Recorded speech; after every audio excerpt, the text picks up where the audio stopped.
Welcome to the series of MGT 501 short lectures. ये MGT 501 की short lecture series की video है। Complete series इस चैनल के ऊपर अपलोड की जा रही है और आज की वीडियो के अंदर आपको लेक्चर नंबर 11 करवाया जा रहा है, जो कि है लीगल कॉन्टेक्स्ट ऑफ HR। तो शुरू करते हैं आज के इस ट्यूटोरियल को।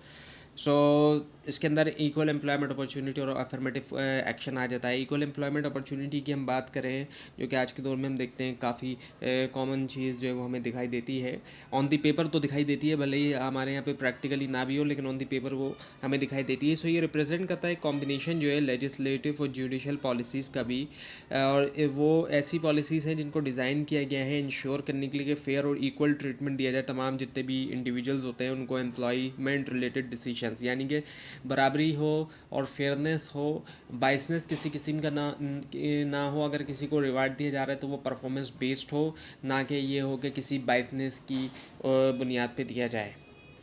और वो बाइसनेस मुख्तलिफ़ तरीके से हो सकती है, कि किस तरीके से हो सकती है ये आपको आगे पता चलेगा। सो इसके अंदर रोके जाते हैं डिस्क्रिमिनेटरी प्रैक्टिसेस। डिस्क्रिमिनेशन यानी कि फ़र्क जो है उसको रोका जाए, लोगों में जो फ़र्क किया जा रहा है किसी भी बाइसनेस की बेस के ऊपर उसको रोका जाए। और वो हायरिंग के अंदर भी रोका जाता है, प्रमोशन में, कंपनसेशन में और दूसरी जो एम्प्लॉयमेंट कंडीशंस होती हैं।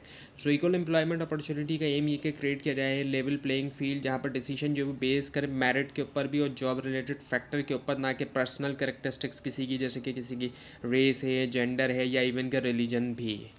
और एफर्मेटिव एक्शंस की हम बात करें तो एफर्मेटिव एक्शंस इससे भी आगे की चीज़ें एम्प्लॉयमेंट अपॉर्चुनिटी की, जहाँ पर एक्टिवली इनक्रेज किया जाता है एम्प्लॉयर्स को कि वो ऐसे इंडिविजुअल्स को हायर करें, उन ग्रुप से हायर करें जिन्होंने हिस्टोरिकली डिस्क्रिमिनेशन फेस किया है, यानी कि वो माजी में उन्होंने डिस्क्रिमिनेशन का सामना किया है, तो वो उनको हायर करें, ऐसे एम्प्लॉयर्स को हायर किया जाए। तो ये इक्वल एम्प्लॉयमेंट अपॉर्चुनिटी से भी आगे का एक स्टेप हो गया। इस स्ट्रेटजी के ज़रिए इम्प्लीमेंट किया जाते हैं ऐसे मेजर्स के एलिमिनेट किया जाए जो अफेक्ट था पास डिस्क्रिमिनेशन का, उसको उसका इफेक्ट को ख़त्म किया जाए और प्रमोट किया जाए डाइवर्सिटी जो है ऑर्गेनाइजेशंस के अंदर। Affirmative recruitment training, affirmative action plan जो है इसके अंदर अक्सर ये होता है कि टारगेटेड रिक्रूटमेंट शामिल है, ट्रेनिंग प्रोग्राम है और पॉलिसीज़ हैं जो कि फॉस्टर करती है इंक्लूसिविटी, ना कि एक्सक्लूसिविटी, यहाँ पर इंक्लूसिविटी। दोनों एक साथ इक्वल एम्प्लॉयमेंट अपॉर्चुनिटी और अफर्मेटिव एक्शन जो है वो फॉर्म करते हैं फाउंडेशन जो है फेयर एम्प्लॉयमेंट प्रैक्टिसेस की, इंश्योर करते हैं कि ऑर्गेनाइजेशन जो वो लीगल स्टैंडर्ड के मुताबिक रहें। So now the major federal laws USA। अब USA के अंदर इसी से रिलेटेड जो लॉज हैं हम उनकी बात करें, कई सारे मेजर फेडरल लॉज हैं US के अंदर, यूनाइटेड स्टेट में, जो कि गवर्न करते हैं एम्प्लॉयमेंट प्रैक्टिसेस, ताकि रोका जाए जो डिस्क्रिमिनेशन है और इंश्योर किया जाए फेयरनेस को। और इक्वल पे एक्ट है जो कि 1963 का जो एक्ट है, इसके मुताबिक जो है ये रोकता है सेक्स बेस्ड जो वेज डिस्क्रिमिनेशन होती है एम्प्लॉयज़ के दरमियान। और सिविल राइट जो है वो एक्ट है, और जो सिविल राइट एक्ट है 1964 का, पार्टिकुलरली तौर पर टाइटल 7, ये रोकता है एम्प्लॉयमेंट डिस्क्रिमिनेशन जो कि बेस करती है रेस, कलर, रिलीजन, सेक्स या नेशनल ओरिजिन की बेस के ऊपर। और इसको ये जो है इसको बाद में जो है वो और ज़्यादा स्ट्रेंथन किया गया है, जो सिविल राइट एक्ट 1991 का आया है, जो 1991 का एक था 64 का और एक आया 1991 में। और इसके अलावा एज ऑफ डिस्क्रिमिनेशन एक्ट, जो कि age discrimination in employment act 1967 का, ये प्रोटेक्ट करता है इंडिविजुअल्स जिन जो कि एज 40 और ओल्डर के हैं, कि उनको जो है वो एज बेस्ड डिस्क्रिमिनेशन का सामना हो, और एलिमिनेट करता है मैंडेटरी जो रिटायरमेंट होती है बहुत सी केसेस के अंदर।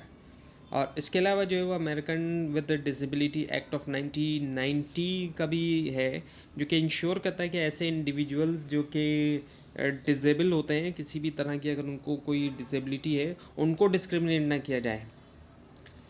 और मैंडेट करता है रीजनेबल अकोमोडेशंस का जो है उनका होना वर्क प्लेस के अंदर।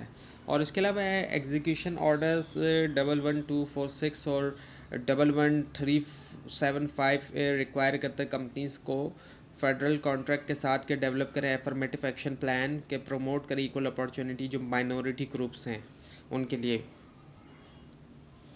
Legal compliance and competitive advantages की हम बात करें सो लीगल कंप्लाइंस जो ह्यूमन रिसोर्स के अंदर ये क्रिटिकल होता है ऑर्गेनाइजेशंस के अंदर, ताकि अवॉइड किया जाए लिटिगेशन भी, मेंटेन किया जाए एथिकल स्टैंडर्ड्स और बिल्ड किया जाए एक पॉजिटिव रेपुटेशन को।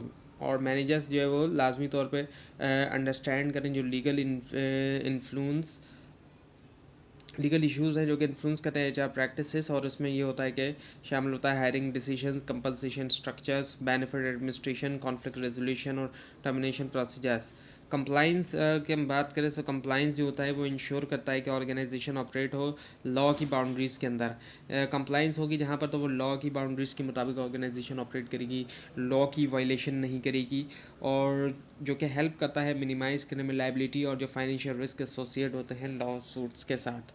और रिस्क मिटिगेशन से आगे हम देखें तो लीगल कंप्लाइंस सर्व कर सकता है as a competitive advantage, foster करते हुए जो ट्रस्ट होता है एम्प्लॉयज़ के दरमियान, इन्हेंस करते हुए कंपनी की रेपुटेशन और अट्रैक्ट करते हुए जो टॉप टैलेंट है। ऑर्गेनाइजेशन जो कि प्रायोरिटाइज करती हैं फेयरनेस और ट्रांसपेरेंसी उनके एचआर प्रोसेस के अंदर, उनको परसीव किया जाता है सोशल रिस्पॉन्सिबल के तौर पर भी, कि ऐसी ऑर्गेनाइजेशन को लोग कहते हैं कि सोशल रिस्पॉन्सिबल है, जो कि इम्प्रूव कर सकती है एम्प्लॉय मोरल और customer loyalty. Ultimately in standard से जुड़ना जो वो सिर्फ एक रेगुलेटरी रिक्वायरमेंट नहीं है कि वो सिर्फ एक रेगुलेशन है, बल्कि एक स्ट्रेटेजिक अप्रोच है जो कि सपोर्ट करती है लॉन्ग टर्म ऑर्गेनाइजेशनल सक्सेस को।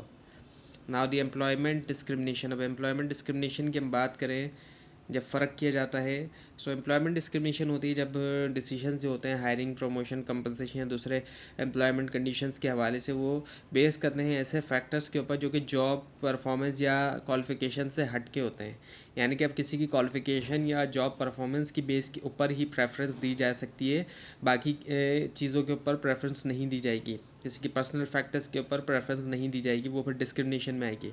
और ऐसे डिसीजन जो है वो कहाँ से आते हैं? ऐसे डिसीजंस आते हैं स्टीरियोटाइपिंग से आते हैं, बाइसेस की वजह से आते हैं, लोग एक तरफदारी लोग कर रहे हैं, या फिर प्रीजुडिस होते हैं, ना कि लेजिटिमेट जॉब रिलेटेड क्राइटेरिया है। तो उससे हटेंगे अगर लेजिटिमेट जॉब रिलेटेड क्राइटेरिया से, तो बाइसनेस वगैरह और बाकी दूसरी चीज़ें आएंगी और फिर डिस्क्रिमिनेशन होंगी। सो लॉ जो है वो प्रोहिबिट करता है, रोकता है डिस्क्रिमिनेशन से इन तमाम जितने भी एस्पेक्ट होते हैं एम्प्लॉयमेंट के, जिसके अंदर हायरिंग है, कंपनसेशन है, टर्म्स या प्रिविलेज होते हैं एम्प्लॉयमेंट के, और जो कि बेस करता है प्रोटेक्टेड करेक्टरिस्टिक्स के ऊपर। तो अब जो ऐसी चीज़ें जिसके ऊपर डिस्क्रिमिनेशन का फ़र्क से रोका जाता है, लॉ रोकता है, कानून रोकता है, उसमें रेस की बेस के ऊपर, किसी की नस्ल की बेस के ऊपर, किसी के रिलीजन की बेस के ऊपर, किसी का कलर, किसी का स्किन कलर जो उसकी बेस के ऊपर, किसी का सेक्स मेल या फीमेल, और जो नेशनल ओरिजिन है इसके ऊपर भी रोका जाता है कि इसकी बुनियाद के ऊपर फ़र्क किया जाए किसी में। या फिर जो डिसेबिलिटी भी होती है एम्प्लॉयमेंट में, डिफरेंट डिसेबिलिटी जो है वो हो सकती है, तो इन चीज़ों की बेस के ऊपर कोई भी जो है वो फ़र्क ना किया जाए। इन तमाम चीज़ों से जो है वो लॉ रोकता है, प्रोटेक्ट करता है। सो जो प्रिवेंशन है डिस्क्रिमिनेशन की, इसको रोकना ये रिक्वायर करता है ऑर्गेनाइजेशंस को कि वो इम्प्लीमेंट करें अनबाइस्ड रिक्रूटमेंट भी और एवेल्यूशन प्रोसेसेस प्रोवाइड करें, डाइवर्सिटी ट्रेनिंग भी, अब वो ट्रेनिंग भी दें डाइवर्सिटी की, ताकि मुख्तलिफ तरह के लोग आ सकें, और इक्वलिटी प्रोमोटिंग पॉलिसीज़ लेकर आएँ, ऐसी पॉलिसीज़ जिनके ज़रिए प्रमोट किया जाए इक्वालिटी को। और मैनेजमेंट की हम बात करें, मैनेजर्स प्ले करते क्रूशल रोल इंश्योर करने में कंप्लाइंस जो है करते हुए डिसीशंस जो कि ऑब्जेक्टिव परफॉर्मेंस मैट्रिक्स के अंदर होते हैं और जॉब रिक्वायरमेंट्स के हिसाब से। और अगर फेलियर आ जाता है डिस्क्रिमिनेशन को रोकने का, तो उससे फिर कई सारी लीगल पेनल्टीज़ भी आ सकती हैं फर्म के ऊपर, रेपुटेशनल डैमेज होगा, रेपुटेशन तो ख़राब होगी ही, और एम्प्लॉय मोरल भी कम हो जाएगा, एम्प्लॉय फिर उस तरह काम नहीं कर सकेंगे जिस तरह वो करते हैं। और सो प्रोएक्टिव किस्म के मेजर लिए जाएं वो बेहतर है कि पहले से ही कोई ऐसी मेजर्स ले लिए जाएं कि इन चीज़ों से रोका जा सके। तो ये था आज का लेसन। आपको इस बारे में कोई क्वेश्चन हो, खासतौर पर इसमें कोई मिस्टेक दिखाई दे, ज़रूर हाईलाइट कीजिए। और इस पूरी सीरीज़ को देखने के लिए और एग्जाम्स की प्रिपरेशन के लिए इस चैनल को सब्सक्राइब कीजिए, बेल आइकन के ऊपर क्लिक कीजिए। Thanks for watching this video and best of luck.